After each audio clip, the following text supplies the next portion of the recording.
5장 1절부터 32절까지 제가 봉독하겠습니다. 이것은 아담의 계보를 적은 책이니라. 하나님이 사람을 창조하실 때에 하나님의 모양대로 지으시되 남자와 여자를 창조하셨고, 그들이 창조되던 날에 하나님이 그들에게 복을 주시고 그들의 이름을 사람이라 일컬으셨더라. 아담은 130세에 자기의 모양과 자기의 형상과 같은 아들을 낳아 이름을 셋이라 하였고, 아담은 셋을 낳은 후 800년을 지내며 자녀들을 낳았으며 그는 930세를 살고 죽었더라. 셋은 105세에 에노스를 낳았고, 에노스를 낳은 후 807년을 지내며 자녀들을 낳았으며 그는 912세를 살고 죽었더라. 에노스는 90세에 게난을 낳았고, 게난을 낳은 후 815년을 지내며 자녀들을 낳았으며 그는 905세를 살고 죽었더라. 게난은 70세에 마할랄레를 낳았고, 마할랄레를 낳은 후 840년을 지내며 자녀들을 낳았으며 그는 910세를 살고 죽었더라. 마할랄레는 65세에 야렛을 낳았고, 야렛을 낳은 후 830년을 지내며 자녀를 낳았으며 그는 895세를 살고 죽었더라. 야렛은 162세에 에녹을 낳았고, 에녹을 낳은 후 800년을 지내며 자녀들을 낳았으며 그는 962세를 살고 죽었더라. 에녹은 65세에 무드셀라를 낳았고, 무드셀라를 낳은 후 300년을 하나님과 동행하며 자녀들을 낳았으며 그는 365세를 살았더라. 에녹이 하나님과 동행하더니 하나님이 그를 데려가심으로 세상에 있지 아니하였더라. 무드셀라는 187세에 라멕을 낳았고, 라멕을 낳은 후 782년을 지내며 자녀를 낳았으며 그는 969세를 살고 죽었더라. 라멕은 182세에 아들을 낳았고 이름을 노아라 하여 이르되 여호와께서 땅을 저주하심으로 수고롭게 일하는 우리를 이 아들이 아니하리라 하였더라. 라멕은 노아를 낳은 후 595년을 지내며 자녀들을 낳았으며 그는 777세를 살고 죽었더라. 노아는 500세 된 후에 셈과 함과 야벳을 낳았더라. 아멘. 네. 아멘. 귀한 찬양 감사합니다. 오늘은 아담의 계보, 그 절망과 희망이라는 제목으로 말씀을 전하겠습니다. 오늘 본문인 창세기 5장은 아담의 계보를 보여주고 있는데요. 그런데 사실 좀 더 정확히 말하면 아담에서 셋으로 이어지는 계보라고 해야 할 겁니다. 왜냐하면 앞서 4장 16절부터 24절까지에서는 아담의 또 다른 아들인 가인의 계보를 보여주고 있기 때문입니다. 아담에서 가인으로 이어지는 계보인 거죠. 자, 그렇다면 어째서 본문 1절에서는 아담에서 셋으로 이어지는 계보 또는 셋의 계보라 하지 않고 아담의 계보라고 한 것일까요? 그것은 바로 언약 때문입니다. 아담이 에덴 동산에서 뱀의 유혹에 넘어가 범죄하였을 때 하나님께서 뱀에게 무서운 저주를 선언하십니다. 창세기 3장 15절 읽습니다. 내가 너로 여자와 원수가 되게 하고 내 후손도 여자의 후손과 원수가 되게 하리니 여자의 후손은 내 머리를 상하게 할 것이요 너는 그의 발꿈치를 상하게 할 것이니라. 아멘. 이 말씀은 뱀, 즉 사탄에게는 무서운 저주이지만 범죄한 아담에게는 복음이자 하나님의 은혜의 언약이었습니다. 왜냐하면 이 말씀은 장차 여자의 후손으로 오실 예수님께서 십자가에서 죄인들을 대신하여 고난과 죽음을 당하심으로써 사탄의 머리를 짓밟고 승리하실 것을 선포하신 말씀이기 때문입니다. 그런데 아담에게 주어진 이 언약이 형인 가인이 아니라 한참 동생인 셋에게로 이어졌어요. 왜냐하면 가인은 여호와 앞을 떠나서 하나님의 언약과는 영영 상관없는 자가 되었기 때문입니다. 따라서 가인의 계보는 아담에서 가인으로 이어지는 계보가 아니라 그저 가인의 계보일 뿐입니다. 하나님의 언약을 저버린 불신앙의 계보인 것이죠. 반면에 셋의 계보는 하나님의 복음의 말씀과 언약을 믿음으로 붙잡은 아담의 뒤를 따른 자들의 계보였습니다. 아담이 비록 에덴 동산에서 하나님의 말씀에 불순종하고 선악을 알게 하는 나무의 열매를 따먹음으로써 타락했지만, 그리고 에덴 동산에서 쫓겨났지만 그는 계속해서 하나님을 믿었습니다. 하나님을 믿는 그 믿음으로 살았습니다. 그는 여전히 신앙의 계보를 이어갈 사람이었던 겁니다.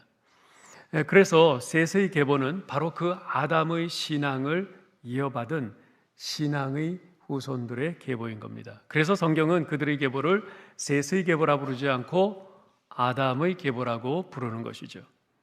성경에서 족보는 단순한 혈통이나 기록이 아닙니다. 그것은 생명의 주인이신 하나님께서 면면히 이어오신 구원 약속의 증거입니다. 따라서 족보는 세대를 통해 드러난 하나님의 은혜의 증명서라고 할 수 있습니다. 아담의 계보는 타락한 인류 역사가 하나님의 구원의 은혜로 계속 이어지고 있음을 보여주는 것이죠. 오늘 본문은 우리에게 세 가지 중요한 메시지를 주고 있습니다. 첫째는 깨어진 형상 그러나 포기하지 않으시는 하나님이라는 메시지입니다. 본문 1절 2절을 보면요, 아담의 계보를 소개하기 전에 먼저 하나님께서 사람을 하나님의 모양대로 형상대로 지으셨음을 상기시켜주고 있습니다. 1절 2절 읽어보죠. 이것은 아담의 계보를 적은 책이니라. 하나님이 사람을 창조하실 때에 하나님의 모양대로 지으시되 남자와 여자를 창조하셨고 그들이 창조되던 날에 하나님이 그들에게 복을 주시고 그들의 이름을 사람이라 일컬으셨더라. 아멘. 여기서 모양 또는 형상은 누군가를 원본으로 삼아 찍어냈다는 의미입니다. 기와장을 찍어내는 그 공장에 가보면 그 기와장 틀이 있습니다. 그 틀을 가지고 그 진흙 그 위에 꽝 찍어서 찍어냅니다. 그걸 말리면은 똑같은 모양이 되는 거죠. 닮았다는 뜻입니다. 그렇습니다. 최초의 인간은 하나님을 닮은 인격체로 창조되었습니다. 이 사실은 이미 창세기 서두에 1장 26절 27절에서 언급한 바 있습니다. 그런데 어째서 이 사실을 새삼스럽게 다시 언급하고 있는 것일까요? 오늘 본문 3절에서는 이렇게 말씀하고 있습니다. 3절을 읽어보죠. 아담은 130세에 자기의 모양 곧 자기의 형상과 같은 아들을 낳아 이름을 셋이라 하였고, 범죄하고 타락한 이후에 아담은 자기의 형상과 같은 아들을 낳았다고 말씀합니다. 처음 아담은 누구의 형상을 따라 창조됐습니까? 하나님의 형상을 따라 창조됐어요. 그런데 아담 이후의 자녀들은 범죄하고 타락한, 그래서 에덴 동산에서 쫓겨난 그 아담의 형상을 따라 닮은 그런 자녀로 태어났습니다. 아담과 하와는 범죄함으로 전인격적으로 타락하고 부패했습니다. 따라서 그들은 완전한 하나님의 인격을 닮은 후손을 생산하지 못하고 죄에 의해 파괴되고 변형된 하나님의 형상을 가진 존재만을 낳게 된 거죠. 즉 지정, 의 등 인격체로서의 기본적인 특성은 여전히 지니고 있고 또한 도덕적인 성품들도 부분적으로는 남아 있습니다. 하나님의 형상이 아직 남아는 있는 거예요. 그러나 그러한 것들은 이미 상당 부분 깨져버렸고 또한 아주 심각하게 왜곡된 상태인 것이지요.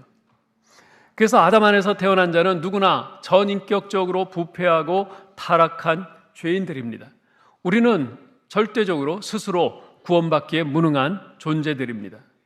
이처럼 우리 인간은 처음에는 하나님의 형상을 지닌 존재로 창조되었으나 범죄하고 타락한 이후에는 하나님의 형상이 깨어져 버리고 타락한 인간의 형상을 지닌 존재로 계속 이 땅에 태어나는 것이죠. 본문 1절로 3절은 바로 이 사실을 밝히 드러내고 있는 겁니다. 첫사람 아담은 하나님의 형상을 따라 지음받았지만 타락하고 범죄한 이후에는 그 아담의 그 깨어진 하나님의 형상, 바로 아담 자신의 그 형상을 따라 지음받았다는 겁니다. 그러나 이것이 전부는 아닙니다.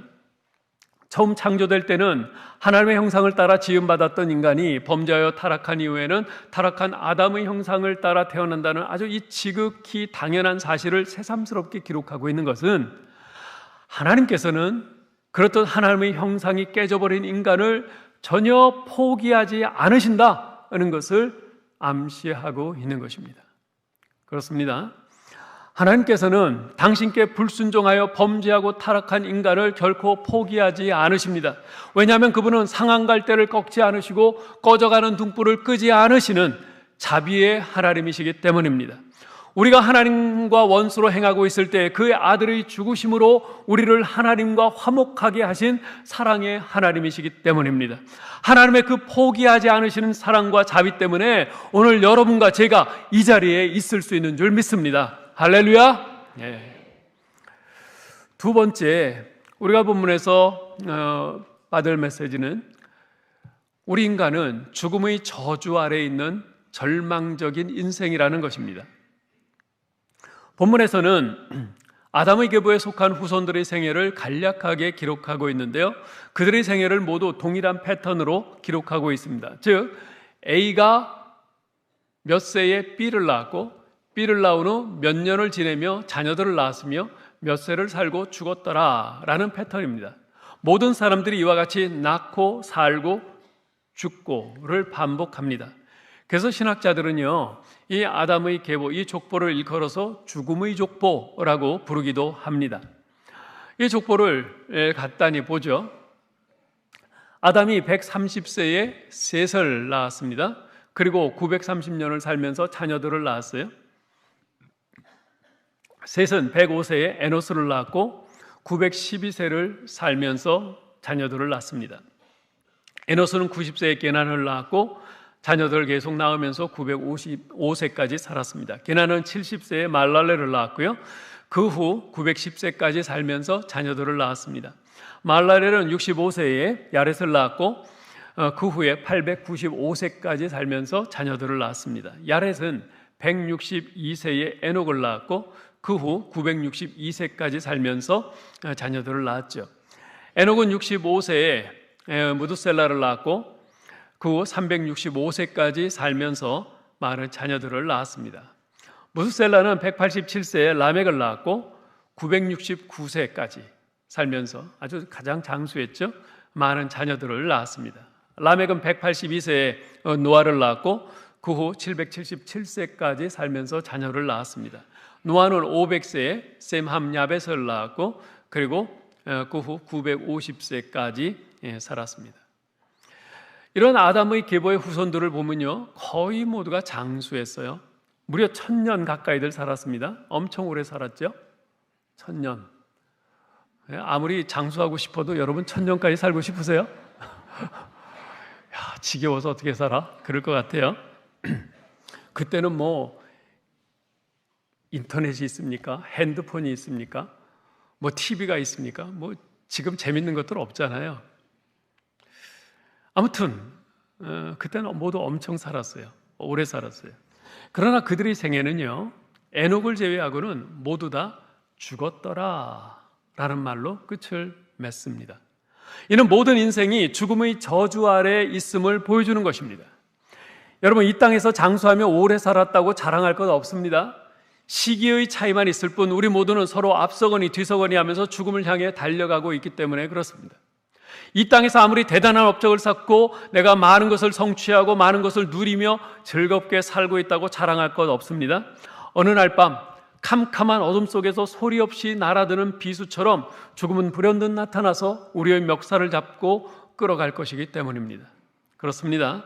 우리 모두는 하나님 앞에서는 죄인일 뿐이고 죽음으로 심판받아야 할 가련한 대상일 뿐입니다. 죽음의 저주 아래에 있는 절망적인 인생인 것이죠.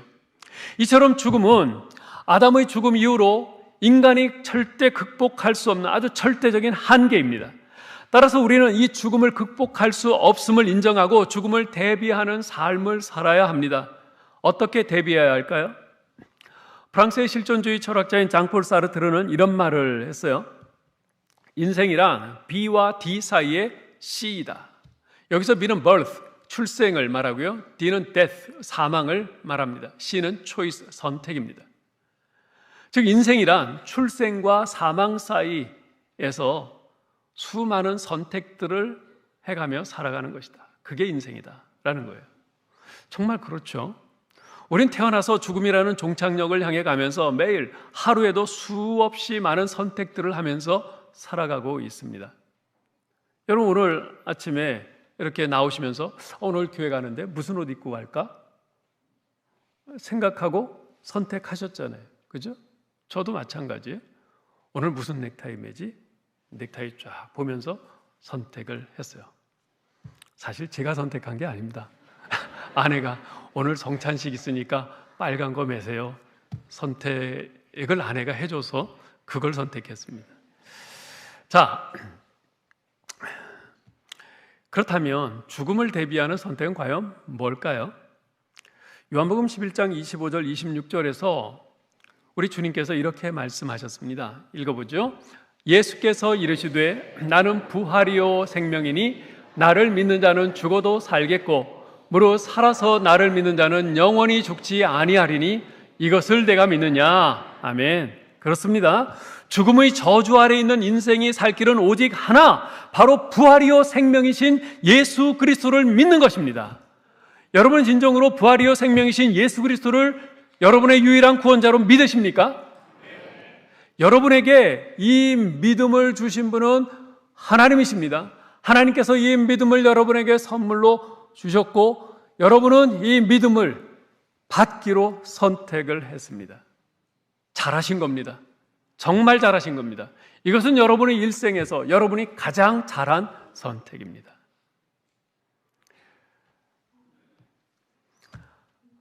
우리가 본문에서 또 하나 생각해 볼 것이 있습니다.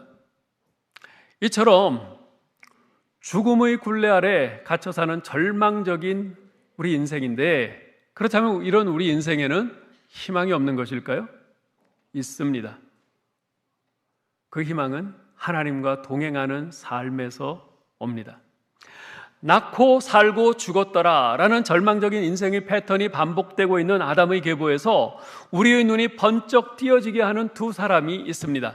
바로 에녹과 노아입니다. 먼저 에녹은요 365년을 살았는데요 64세까지는 평범한 인생을 살았습니다. 그러나 65세에 자녀를 낳은 이후 300년 동안은 하나님과 동행하는 삶을 살았습니다. 그리고 365세가 되었을 때 하나님께서 그를 데려가셨어요. 죽지 않고 하나님께서 데려가신 거죠. 우리 21절로 24절을 읽어보겠습니다. 에녹은 65세에 무드셀라를 낳았고 무드셀라를 낳은 후 300년을 하나님과 동행하며 자녀들을 낳았으며 그는 365세를 살았더라. 에녹이 하나님과 동행하더니 하나님이 그를 데려가심으로 세상에 있지 아니하였더라. 아멘. 그는 하나님과 동행하다가 죽음을 보지 않고 하나님의 데려가심을 입었습니다. 낳고 살고 죽었더라 라는 절망적인 우리 인생의 패턴이 깨진 것입니다. 또 한 사람 노아는 온 세상이 하나님의 심판을 받아 멸망당하는 상황에서도 구원받은 자가 되었습니다. 노아의 아버지 라멕은 하나님께서 노아에게 심판을 예고하시고 그를 구원자로 세우시기 전에 여호와께서 땅을 저주하심으로 수고롭게 일하는 우리를 이 아들이 안위하리라 라는 예언적 의미를 담아서 자기 아들의 이름을 노아라고 지었습니다. 이 노아라는 이름은 쉼, 안식, 위로라는 뜻을 가진 이름입니다. 노아는 저주받은 땅에서 노동의 고통을 겪는 사람들에게 위로가 될 존재였습니다. 이는 죄악으로 점철된 세상이 대홍수의 심판을 받을 것이지만 노아를 통해서 하나님의 구원이 이어질 것을 의미하는 것입니다. 자, 그런데요 6장 9절에 보면 노아에 관한 아주 특이한 기록이 나옵니다. 읽읍시다. 이것이 노아의 족본이라. 노아는 의인이요 당대의 완전한 자라. 그는 하나님과 동행하였으며. 노아도 에녹과 같이 하나님과 동행하였다고 성경은 증언합니다. 하나님과 동행한 에녹은 죽음을 보지 않고 하나님의 데려가심을 입었고, 하나님과 동행한 노아는 온 세상이 홍수 심판을 받아 멸망하는 상황에서도 하나님께 구원받는 자가 된 것이죠.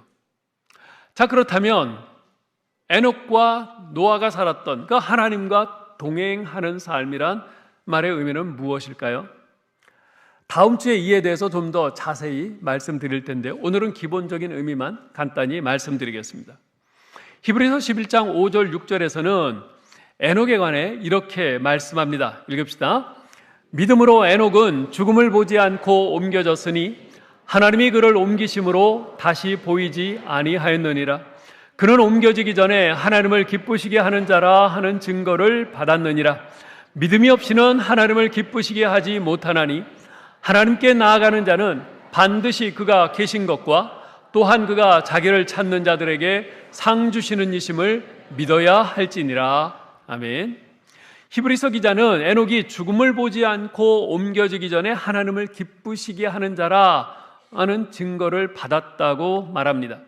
여기서 하나님을 기쁘시게 했다는 말이 곧 오늘 본문인 창세기 5장에 하나님과 동행했다라는 말과 같은 의미입니다. 자, 그런데요, 에녹이 어떻게 하나님을 기쁘시게 했다고 말합니까? 믿음으로 하나님을 기쁘시게 했다고 합니다. 자, 그렇다면 에녹이 가진 믿음은 어떤 믿음이었을까요? 히브리서 11장 6절에 나오죠. 반드시 하나님이 계신 것과 또한 그가 자기를 찾는 자들에게 상 주시는 이심을 믿는 믿음입니다. 즉 하나님의 살아계심을 확신하고 그 확신 가운데 그분의 뜻을 행하는 믿음입니다. 에녹은 도대체 어떻게 이렇게 하나님과 동행하는 삶을 살 수 있었을까? 여러분, 에녹이 살았던 세상을 한번 생각해 보세요. 그가 살았던 세상은 실로 사악한 세상이었습니다. 갈수록 가인의 후손들의 악한 행실이 점점 영향력을 넓혀가고요, 사람들의 죄악이 세상에 관영해 갔습니다. 사람들의 마음속에는 악한 생각만이 가득 차 있던 바로 그런 시대였어요. 한마디로 하나님과 동행하기가 참으로 힘든 시대였죠. 그러나 그렇게 악한 시대, 그런 악한 세상에 살면서도 에녹은 하나님과 동행했습니다. 어떻게 에녹이 그렇게 할 수 있었는지에 대해서는 다음 주에 자세히 말씀드리겠습니다. 우리는 자주 나의 신앙생활이 게으르고 악하고 부족한 것을 세상 탓, 시대 탓, 주변 환경 탓으로 돌리곤 합니다. 그러나 지금 이 세상에서, 지금의 환경에서 내가 거룩하고 의롭게 사는 삶을 추구하지 못한다면 우리는 어느 곳, 어느 시대에도 하나님과 동행하며 거룩하고 의로운 삶을 살 수는 없을 겁니다. 사랑하는 성도 여러분, 죽음의 저주 아래에 있는 절망적인 인생에게 희망이 있을 수 있는 단 하나의 조건이 있습니다. 그게 뭘까요? 그것은 바로 살아계신 하나님에 대한 믿음입니다. 하나님이 지금 내 앞에 살아계셔서 불꽃 같은 눈으로 나를 보고 계시다는 믿음입니다. 곧 지금 내가 하나님 앞에 서 있다는 신전의식, 그 코람데오의 믿음입니다. 오늘날은 소위 무신론의 시대입니다. 무신론이 뭡니까? 하나님은 없다라고 주장하는 것이 무신론이죠. 제가 전에 말씀드린 적이 있는데요, 무신론자라고 해서 다 같은 무신론자가 아닙니다. 무신론자에도 세 종류가 있습니다.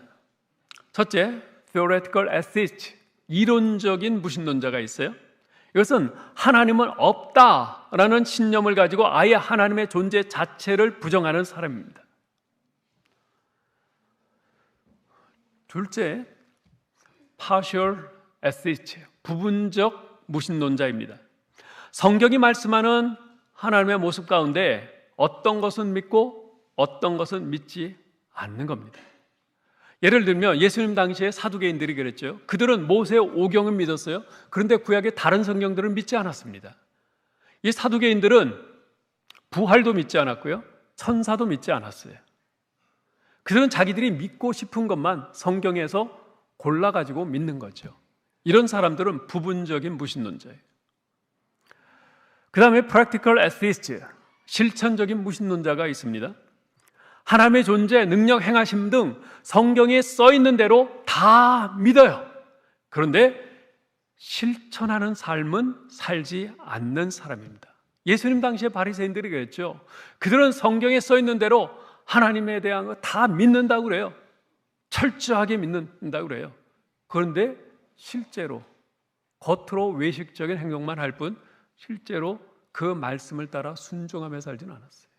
이런 사람들이 실천적인 무신론자죠. 오늘날 교회 안에도 보면 이론적 무신론자는 거의 없지만 부분적 무신론자와 실천적 무신론자는 많이 있습니다. 하나님의 살아계심을 믿기는 하지만 그 하나님께서 지금 내 앞에서 나를 지켜보고 계신다는 것은 믿지 않습니다. 그렇다면 그는 부분적 무신론자입니다. 성경에 써 있는 내용을 모두 믿으며 아멘으로 받지만 정작 실생활에서는 말씀과는 상관없이 세상의 흐름을 따라 내 이익을 따라 살아갑니다. 그렇다면 그는 실천적인 무신론자입니다. 여러분은 어떠십니까? 살아계신 하나님에 대한 믿음이 있어야 합니다. 하나님이 지금 내 앞에 살아계셔서 불꽃 같은 눈으로 나를 보고 계시다는 이 코람데오의 믿음이 있어야 합니다. 그 믿음이 나로 하여금 어떤 상황에서도 언행을 함부로 하지 않도록 내 마음의 옷깃을 여미게 만들 것입니다. 이제 말씀을 맺겠습니다. 아담의 계보는 사람이 살다가 죽었다는 기록입니다. 실로 인류의 역사는 탄생과 죽음이 반복되는 허무한 기록 같아요. 이것이 죄를 범한 인생의 비극적인 운명입니다. 그러나 죽음이 인생의 끝은 아닙니다. 영생의 소망이 우리에게 있습니다. 하나님께서는 에녹을 통해 영생의 소망을 보여주십니다. 노아를 통해 생명의 구원도 약속해 주십니다. 오직 구원의 복음, 생명의 복음만이 우리 인생의 가장 큰 위로요 소망입니다. 하나님은 인류 구원의 뜻을 이루기 위해서 즉각적인 그 심판을 유보하시고 약속의 씨를 낳을 후손을 낳도록 계속 구원의 역사를 주관해 오셨습니다. 그런 하나님의 구원 약속은 지금도 계속 이어져 오고 있죠. 장차 예수님의 재림을 통해서 그 구원은 완성될 것입니다. 그날을 향해 우리도 성령의 인도하심과 보호하심을 받으며 한 걸음씩 전진하고 있기에 우리는 이 악한 세상 속에서 때로는 넘어지고 때로는 실패해도 위로를 받고 다시금 소망을 붙잡고 일어설 수 있는 줄 믿습니다. 아무쪼록 에녹과 노아와 같이 반드시 하나님이 계신 것과 또한 그가 자기를 찾는 자들에게 상 주시는 이심을 믿는 믿음, 즉 하나님이 살아계심을 확신하고 그 확신 가운데 그분의 뜻을 행하는 코람데오의 믿음으로 이 악한 죄악 세상에서도 하나님과 동행하는 소망의 인생들, 희망을 품은 인생들 다 되시기를 주님의 이름으로 축원합니다. 하나님의 은혜를 감사합니다. 죄 가운데 살다가 죄 가운데 죽어 멸망할 수밖에 없는 우리 인생들이었는데, 절망적인 운명의 인생들이었는데 하나님께서 저희를 무조건적으로 사랑하셔서 독생자 예수 그리스도를 보내시고 예수 그리스도께서 이 땅에 살면서 우리 대신 모든 수치와 모욕과 고난을 다 받으시고 십자가에서 그 생명 내어주심으로 우리의 죄 용서받고 이렇게 하나님의 자녀가 되어 영생의 소망을 갖고 살게 하시니 감사 또 감사합니다. 베풀어 주신 그 은혜를 따라서 이제 저희도 우리 하나님이 반드시 살아계심을 확신하며 그 확신 가운데 우리 하나님의 뜻을 행하는 코람데오의 믿음으로 살아가는 저희들 다 되게 하여 주옵소서. 그래서 우리 하나님과 동행하는 기쁨을 누리며 하나님을 기쁘시게 하며 천국 백성으로서의 그런 복된 인생을 살아갈 수 있도록 축복해 주옵소서. 우리 주 예수 그리스도의 이름으로 기도하옵나이다. 아멘.